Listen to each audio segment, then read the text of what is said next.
The story focuses on a common childhood cliché. When children sweetly promise to marry each other someday, they make these light, playful promises without truly understanding what marriage means. However, one child reacts differently when he notices a sad woman who has become a widow once again. He feels confused and surprised because it appears that she has faced this painful loss many times before. Seeing her so lonely and unhappy touches his heart.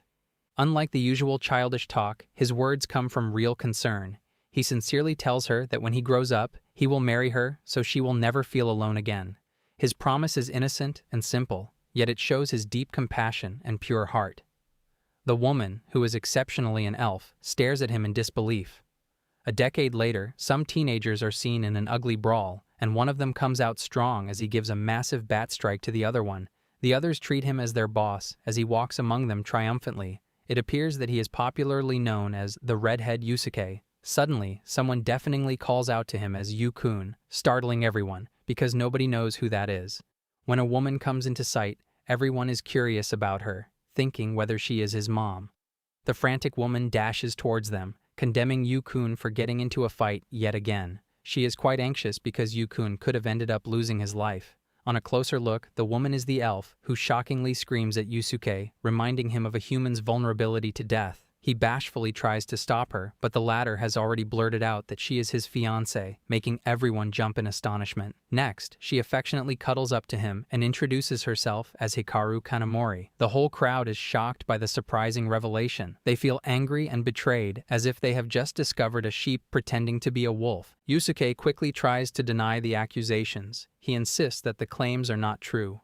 However, the others do not listen to him. They scold him harshly, accusing him of betraying their trust by secretly showing affection to a woman behind their backs. Hikaru displeasingly reminds him of his childish promise to marry her after he grows up. The lad denies saying that to her face, explaining that he never intended to marry her himself. Instead, he promised to get her married to someone. She wrathfully refuses to accept any excuses from his side, accusing him of toying with her heart. Turns out childhood promises come with a lifetime warranty. He shamelessly points out her being a senior citizen, as she is over 5 centuries old, but she insists that according to the elf's age calculator, she is still a young damsel. He stares at her closely and realizes that ever since he met her 10 years ago, she still looks the same.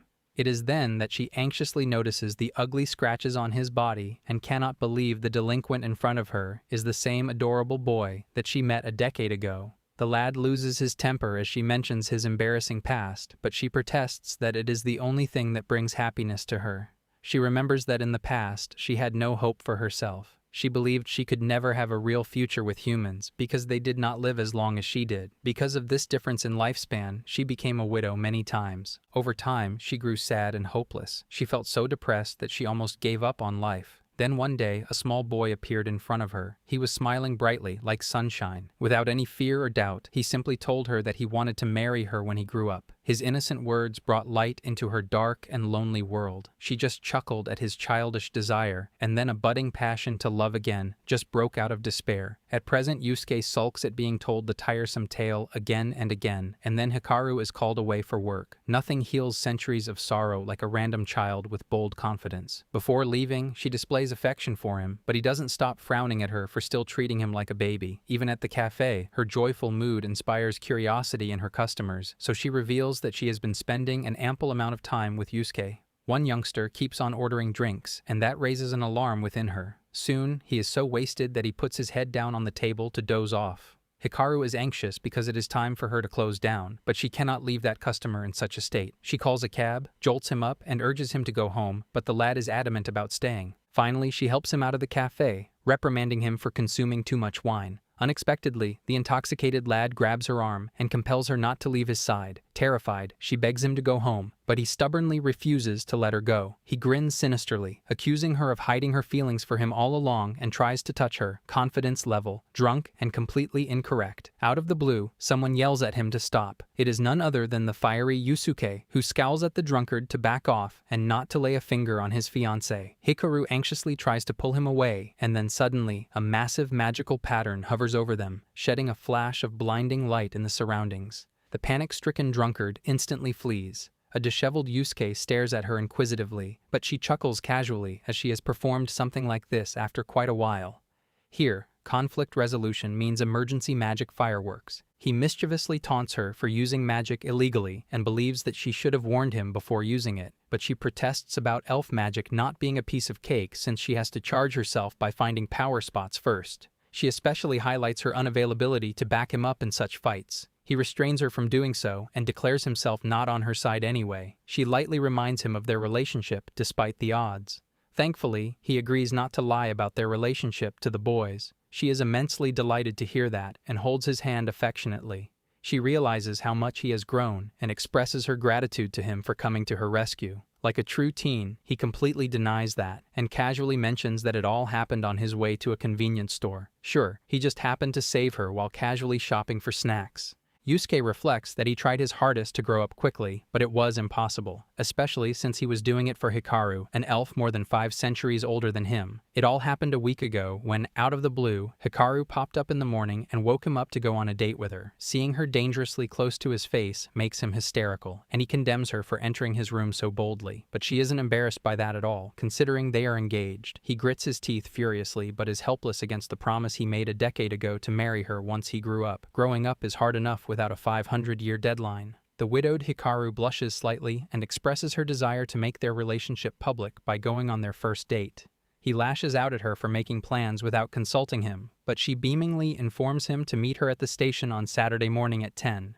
Before he can react further, she swiftly dashes out for work. He is completely baffled about what just happened and is still not sure about what a date is. He quickly searches the term date on his phone and freaks out when he finds that it is about 2 lovebirds setting up a time and date for a meetup. This romance is like panic searching basic vocabulary. Unexpectedly, a fellow lad is curious about his boss freaking out over some date. Yusuke snaps at him for being a nosy Parker, but the sharp lad figures that it has something to do with that elf woman. A chaos runs over his minions when the whiff reaches their noses, so he firmly denies all their suspicions about a date with the elf woman. But the boys are not convinced and feel envious of him. They all begin to act like crybabies desperate for a female touch, making Yusuke irritable. His close buddy inquires about his date destination, making him perplexed because all he knows is to meet Hikaru at the train station. So when he expresses his cluelessness, his friend becomes doubtful and advises him to be careful. He analyzes that a lady wouldn't like to hang out in a children's park, so he lists down his own version of dream date ideas, like a midnight helicopter ride, a personalized amusement park trip, or an exotic meal. Yusuke gets irritated by those absurd ideas and rejects them. The fellow lad wonders whether he has funds for the starry date and instantly offers to introduce him to a job vacancy. Next, Yusuke finds himself in a mart where a grouchy customer asks for his usual stuff. He bluntly admits that he does not understand, which only makes the customer more annoyed. In response, the customer scolds him for having dyed hair, especially since he is applying for a floor worker's job. Yusuke instantly targets his baldness.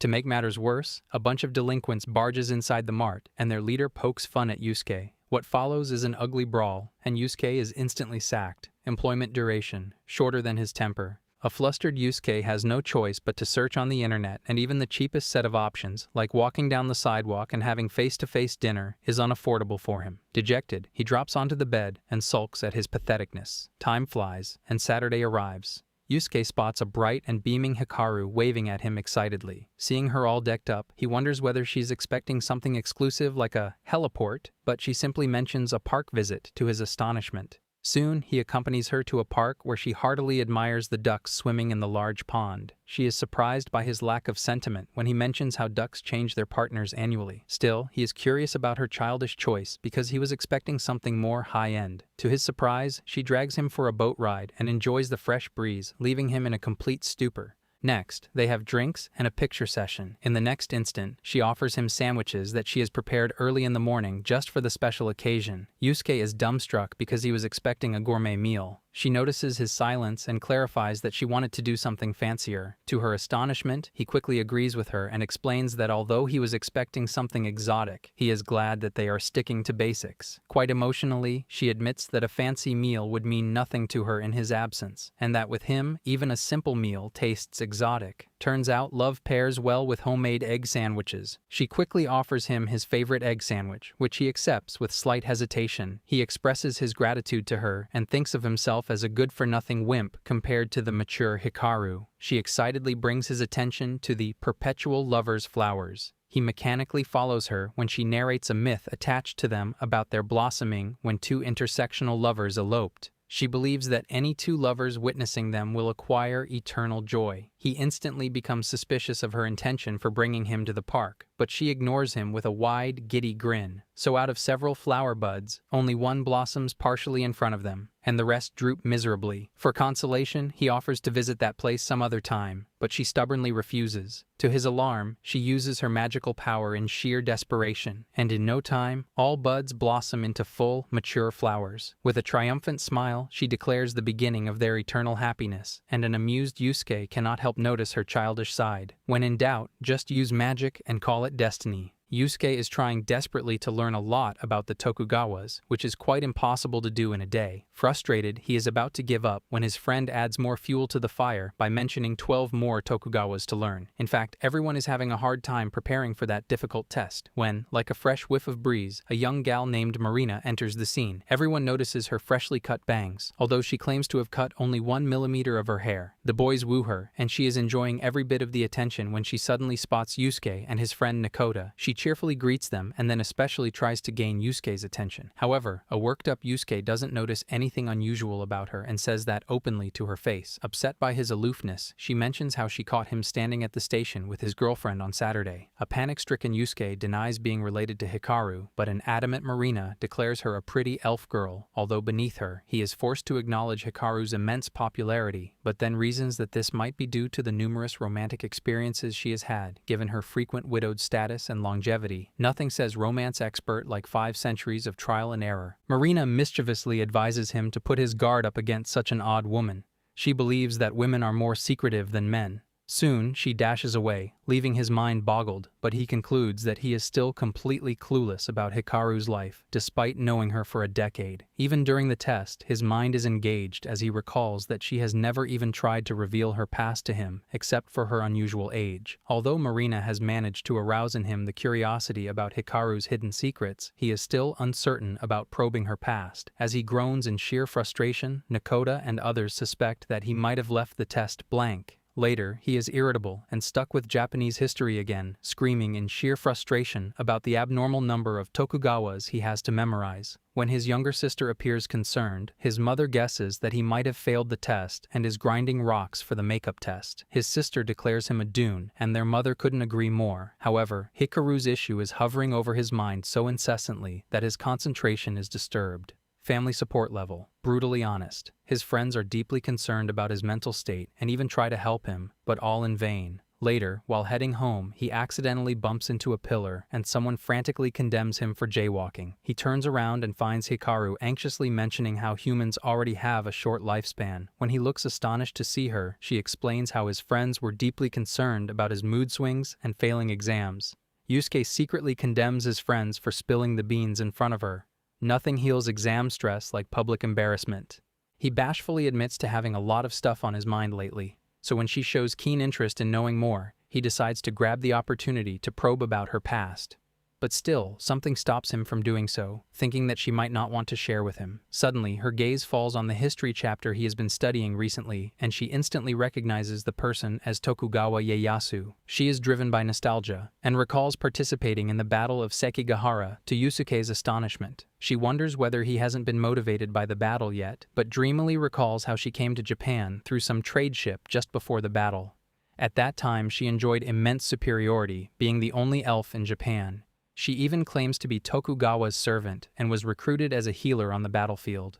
She has terrible memories of being singularly targeted by the enemies due to her odd appearance, and when Mount Fuji erupted. She even remembers prominent people who were her companions. Yusuke is completely overwhelmed because she has never uncovered her past to him earlier. An abashed Hikaru has her reasons though. Being 5 centuries old, she has seen so much, she doesn't know where to begin. She is quite embarrassed by the fact that her past can now be termed as history. Her statement perplexes him a great deal, but she clarifies that it all came from a young lady's complex mind. He freaks out at the thought of a centuries-old woman calling herself a damsel, but she is positive that despite going through various delightful and gloomy experiences in her vast lifespan, she is glad that she overcame all the obstacles to be standing hale and hearty in front of him. Her words strike a chord in his mind, and he regrets worrying about trivial stuff like her past earlier. Next, he asks her various history-related questions to help him with the test and promises to give his best shot. Finally, he manages to pass the test with advice from the teacher to study hard the next time to avoid multiple retakes. Later, Hikaru is glad that now Yusuke doesn't have to go through the hassle of supplementary classes during the summer break. Who needs textbooks when you can date one? She delightfully plans wonderful things to do in the summer, like beach trips, barbecues, and shooting fireworks. Unexpectedly, he points out her freshly chopped bangs. She is literally taken aback because she thought the change was unnoticeable. To her immense joy, he claims to have noticed them just by looking at her, and in the end, the real achievement was noticing that 1 millimeter.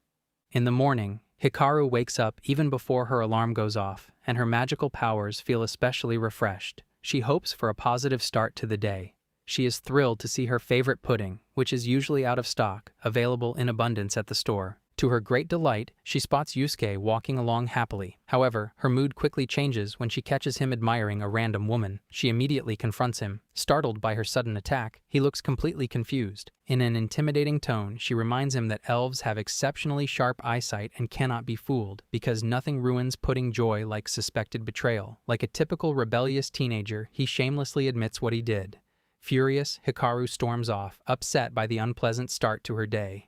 Frustrated, she tries to accept his choice of women. Then, out of stubbornness, she decides to get back at him by openly admiring handsome men instead. Her first stop is a movie theater, and she randomly picks one based on the trailer. It appears that the male lead has an uncanny resemblance to Yusuke, and the only difference is that he dyed his hair red. She quickly shrugs away his thoughts and buys a ticket. The theme of the movie eerily resembles their own life story, as the male lead confesses to his ladylove 10 years after admiring her secretly. Hikaru gets tearfully carried away with the scene, but then she gets a grip on herself. Next, she visits a clothing store where she is greeted by a dashing young man. She suddenly notices his clothes, and immediately, Yusuke's handsome image flashes into her mind, adorned with those. She quickly wipes off those disturbing thoughts and quickly heads towards a cafe where she is welcomed by a bunch of gorgeous waiters. Trying to forget him by seeing him everywhere is impressive.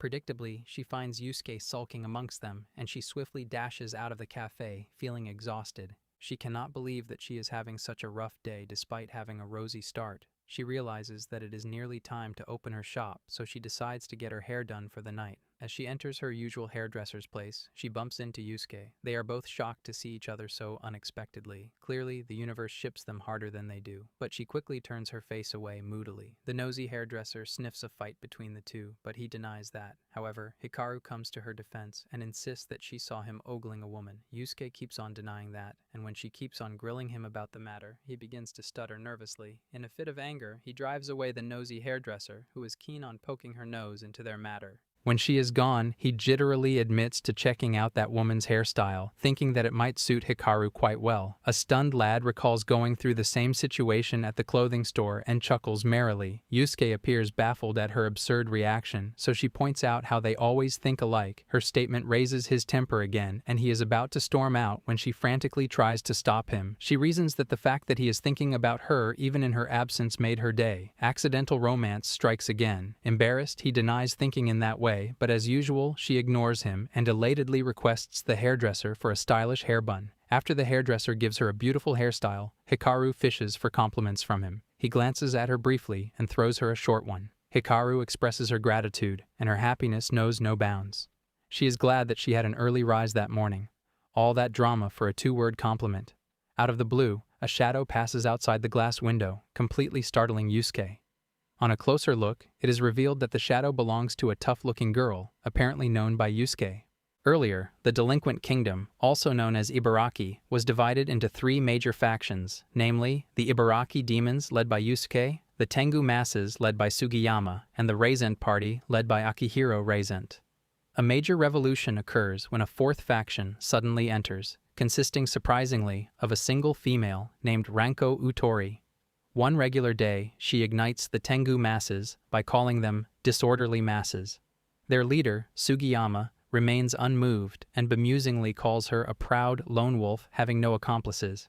He foolishly teases her for being a loner, despite his minions begging him to stay within his limits. as there are some things even gangsters are not allowed to say. 4 gangs, and one of them is just one very angry girl. Ranko loses her patience and shrieks in sheer fury, to Sugiyama's immense satisfaction. The chaos attracts Yusuke's attention, who furiously probes them about the matter. He condemns the Tengu masses for misbehaving with a woman within his area and bringing a horde to harass a single person. Surprisingly, his concern for her further ignites the wrath of the delinquent girl, who threatens to crush them all. The scene shifts in a flashback when Ranko first moved to this town. In her previous town, Fukuoka, it was normal for her to get into fights. However, she has now decided to turn over a new leaf. She wants to take part in more feminine activities, such as sleepovers and tea parties. In her excitement, she impulsively punches a homeless man who asks her for money. Unfortunately, this happens on her very first day of school. As a result, her hands and clothes are stained with blood, and she is immediately labeled a delinquent and nicknamed Embarkees Express.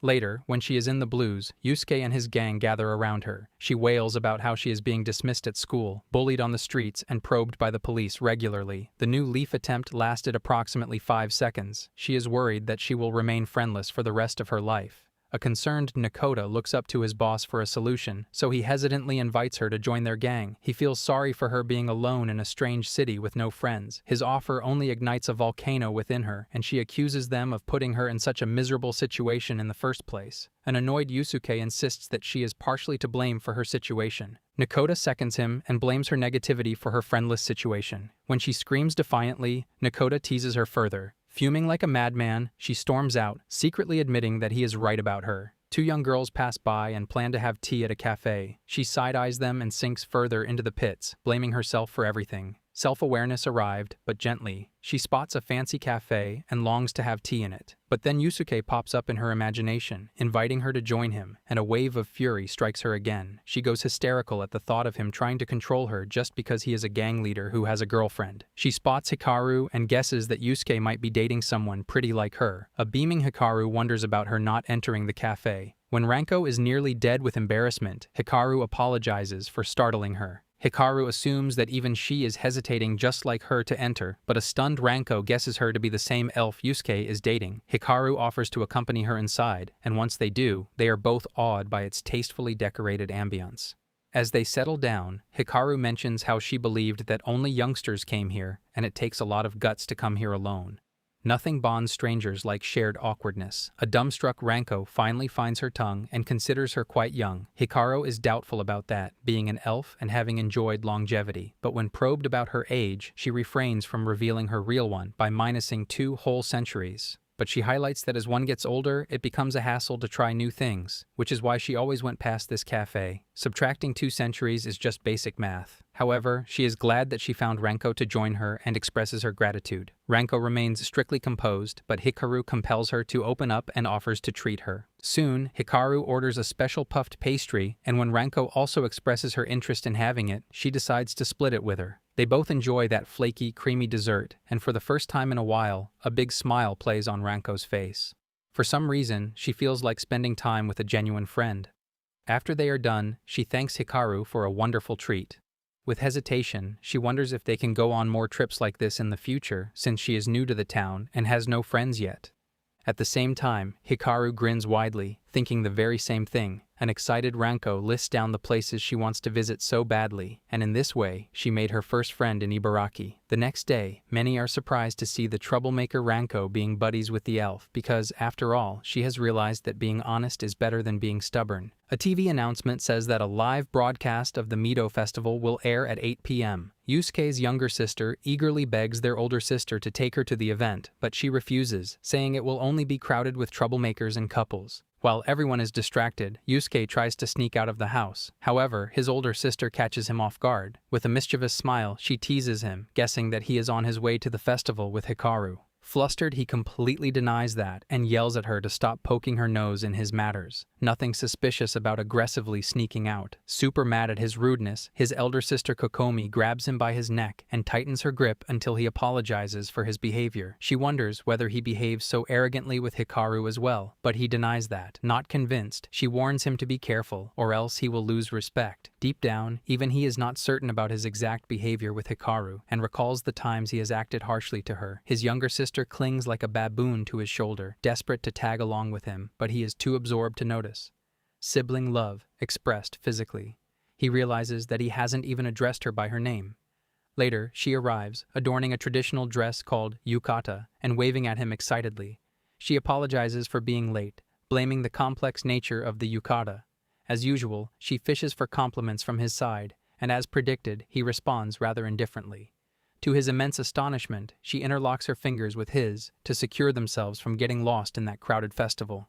Meanwhile, his mind is still stuck on how to address her by her name, and that is his top agenda for that day. Soon, they enter the colorful festival, lined with endless stalls. He decides to wait while she goes to buy herself an ice cone. Seeing that no one familiar is around them, he tries to call out her name, to get a cone for himself as well, but then Nakoda pops in the middle. With that signature twinkle in his eyes, he teases his boss for arriving with his date. The universe sends interruptions on schedule. In no time, he gets surrounded by all his minions, who pull his leg by mentioning that he has nothing better to do than hang out with Hikaru, just like Nakoda predicted. He hysterically tries to defend his position, but they decide to move away from the mushy scene. Even Hikaru is surprised to see his gang at the festival. Later, she suggests playing a game, but the lad is engrossed with the name game. He hits the target and wins a teddy bear, to her immense delight. He instantly offers it to her, which she accepts with immense affection. However, he gasps in frustration for missing out on the opportunity again. Soon, they move on to the next game, and this time, he is adamant about hitting the jackpot when a beaming Ranko grabs Hikaru's attention. The guy is so jittery that he doesn't realize that he lost to a girl in the yo-yo fishing game, who, in turn, smirks triumphantly for defeating the Crimson boss Yusuke. He snaps at her angrily and freaks out at his inability to call out a mere 6-letter word. As he settles down on a bench, completely dejected, Hikaru is concerned and decides to fetch water for him.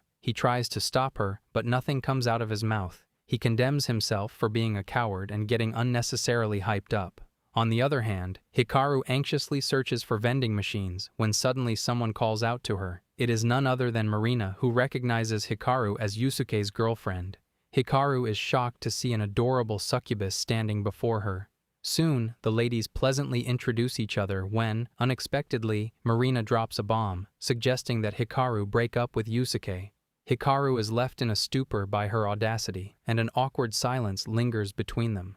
Marina gradually highlights the fact of Hikaru being in love numerous times in her unusually long lifespan, and believes that she should stop that now. She wonders why she fell for Yusuke in particular. Nothing spices up a festival like breakup advice. Her query worries Hikaru more, but then, quite decisively, she refuses to let go of Yusuke. She clarifies that all her romantic experiences have been earnest and were not mere flings. She narrates how she was drawn towards Yusuke, particularly after being left alone, but then she has come to accept and love all his negative and positive things, like being prone to violence, constant swearing, being embarrassed to address her by her name, and secretly caring and thinking about her. She earnestly declares her true love for him and apologizes to Marina with respect. Marina doesn't seem particularly pleased about that and angrily disappears in the dense crowd. Out of the blue, someone unconsciously pushes Hakiaru forward and excitedly points out the fireworks. An elated Hikaru watches the dark sky brighten with colorful sparks. Meanwhile, a worried Yusuke is frantically looking for her. Suddenly, he spots her amidst the crowd, but before he can get to her, someone accidentally bumps into him. Not willing to lose her sight again, he calls out her name deafeningly. Character growth achieved under fireworks. A stunned Hikaru turns around to look at him, and it seems as if the whole world around them has frozen. She cannot believe that he actually called her by her name for the very first time. She is so overjoyed that she requests an encore. She watches him in a daze as he once again calls out her name. She gazes at him, dumbstruck, with a dazzling smile, enough to make him uncomfortable. Shocked, he finds an unusual dazzle in her demeanor, and instantly, there is an ear-shattering explosion almost close to them. A flustered Hikaru stutters an apology and then bashfully admits to activating her magic unintentionally due to excitement. He condemns her for being too electrified. On the other hand, a rambling elf freezes in his steps on seeing magic sparks in the sky and ponders, confused, because normal fireworks were clearly not dramatic enough. That day, it is pouring rain, and an anxious Hikaru goes out for a quick grocery run, guessing that a typhoon might hit the following night. The bad weather seems to weigh down her mood. Suddenly, she remembers her beautiful trip to the festival with Yusuke and how amazing he had been there. She cannot stop smiling as the memory plays over and over in her mind. Then Marina's face suddenly flashes into her thoughts. It seems to Hikaru that Marina is completely into Yusuke and that he might have quite a few female admirers as well. The thought immediately dampens her mood. She fretfully tries to convince herself that Marina might be the only obstacle she would have to face. To her astonishment, two random girls pass by praising the red-haired Yusuke, despite his being a troublemaker. She suddenly spots Yusuke and calls out to him. When she wonders whether he also intends to do shopping, he clarifies that he is heading towards the public bath. When she finds that quite odd, he reasons that his water heater broke down. After a pause, she hesitantly invites him to take a bath at her place. Yusuke is astonished at her outrageous offer, but Hikaru has already been alerted by his rapidly growing popularity and is not ready to take any risk. She believes that she has to put on her best side and make him fall in love with her again, as they are both in a relationship. He doesn't want to invade her privacy, but she encourages him to come along freely. She smiles brightly, all set to show him the power of a 500-year-old woman. As soon as she ushers him in, the first thing they spot in her bathroom is a stack of her clothes set for drying on a hanger. She regrets every bit of their presence, and even more because they are all plain. She instantly uses her powers to zap them off and insanely assures him of the presence of flashy ones as well. He is completely clueless about the matter though. Soon she serves him with some tea and heads to warm up the bath. She wonders whether he would like a quick snack before taking the bath, but he refuses. Damage control executed with magic. Still, she is keen to flaunt her years-old culinary skills, believing in the age-old fallacy that a strong connection exists between a man's heart and stomach. But as expected, she has run out of supplies and has forgotten to buy them when she was out. Out of nervousness, she offers him some wacky stuff to ingest, but then quickly realizes her mistake. She swiftly takes him to the bath and allows him to use the things freely. She hastily points at the things one by one and jitterily wonders whether something slipped off her mind. 5 centuries of wisdom, 0 groceries. Her prolonged silence bugs him, indicating her obvious hesitation, but she keeps on pondering, and then it occurs to her that she forgot to shed the spotlight on him. Later, the rain comes down in buckets, the roads are blocked, and a storm warning is issued, so she invites him to stay at her place. He is definitely not ready for that. Without waiting for his reaction, she guides him to the guest futon that she aired out the other day. Storm outside, emotional hurricane inside. As she heads to sleep upstairs, she instructs him to call her when he needs to. He nervously tries to say something, but her dazzling smile eats his words away in his mouth. Later, a relieved Hikaru finally lies in bed, but then she fretfully realizes that instead of showing him her best side, she is opting to call it a day. She fears that at this rate, she will certainly lose him to other predators. She can picture Yusuke jeering at her for being a hopeless case despite being an elf. Overthinking, activated at midnight, he mocks her for being too desperate to please him. As he walks away amidst the flock of admirers, she miserably begs him to stop and promises to ace in cooking and dressing up.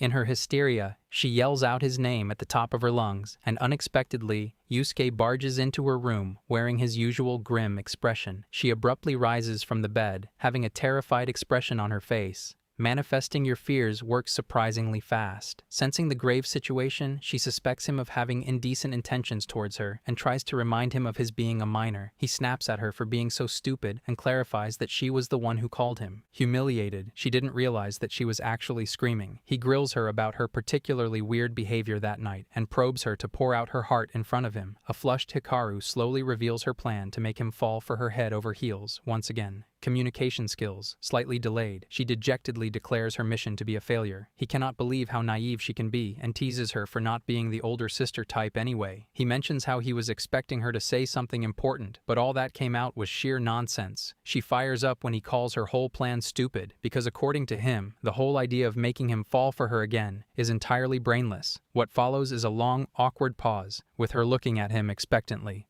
Romantic strategy review did not go well. But when nothing comes out, a flustered Hikaru compels him to pour out his thoughts completely. She literally throws herself over him, but he complains that she is quite bulky. Stunned, she stares into his eyes and then, with a mesmerized smile, confesses her love as well. He stares back at her, dumbstruck, then bashfully cups her face in his palms, and with an emotion-laden voice, he responds that he knows. Smooth confession, slightly chaotic delivery.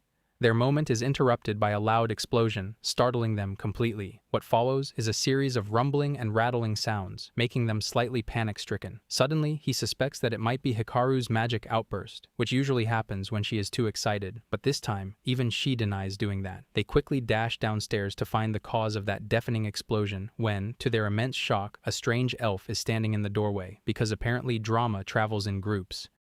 Here I am, know it's been a while.